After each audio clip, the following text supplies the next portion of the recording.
US and British military, with support from some of their allies, carried out fresh strikes on Houthi targets in Yemen, the second such raid in 10 days, responding to the Iran-aligned group's persistent attacks on commercial shipping in the Red Sea since November.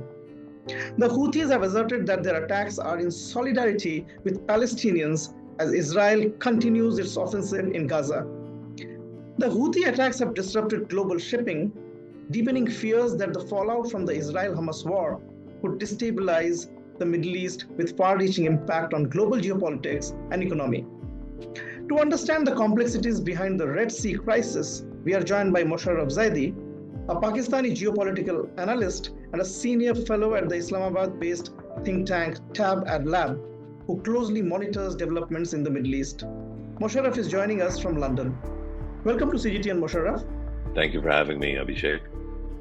What's your take on the latest airstrikes on Houthi targets in Yemen carried out by the US and UK forces with support from their allies such as Australia, Bahrain, Canada, and the Netherlands? Well, this is a continuum of a crisis that, without question, and we need to be really clear on this, is anchored in the ongoing genocide that Israel is committing in Gaza.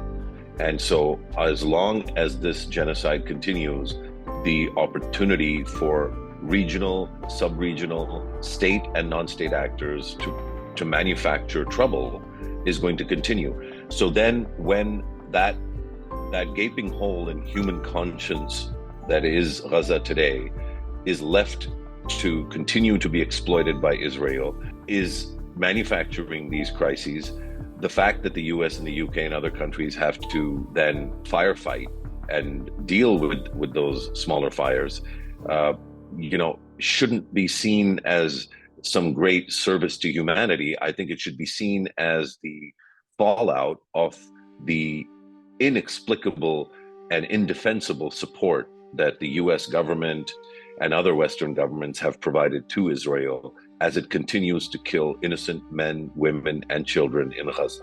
How do you think it might impact on the overall security situation in the Middle East?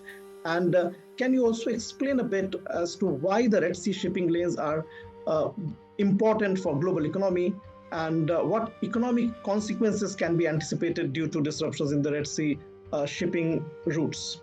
Well, I think the simplest sort of explanation is that we saw what happened when supply chains were disrupted and logistics were disrupted during the COVID-19 pandemic.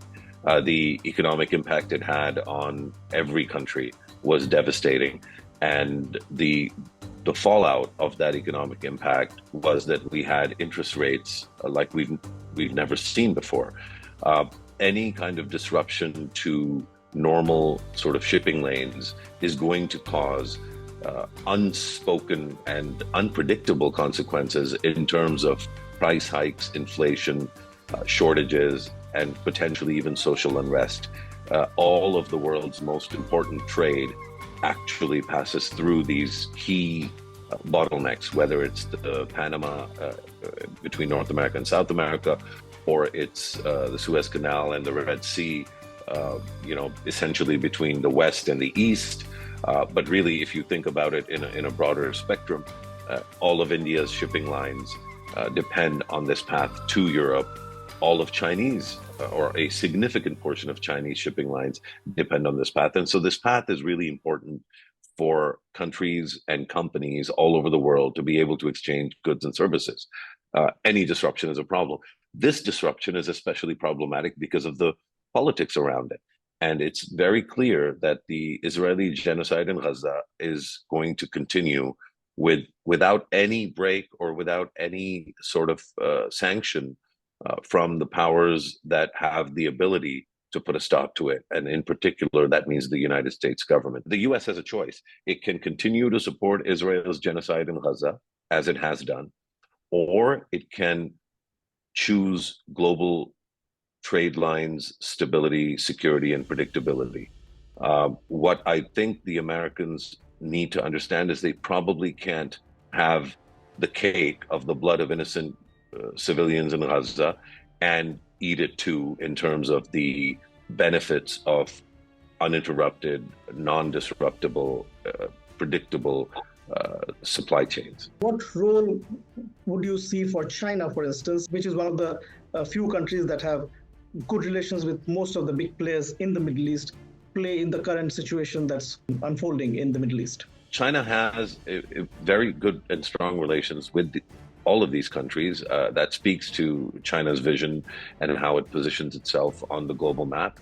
The expectation from these countries and from the global system will be for greater Chinese engagement and for more Chinese influence, because in the absence or in a state of corrosion of the Western powers and their moral standing, that space does need to be filled. The expectation will be for Beijing to take a more proactive role. As China keeps growing in stature, those expectations will keep growing as well.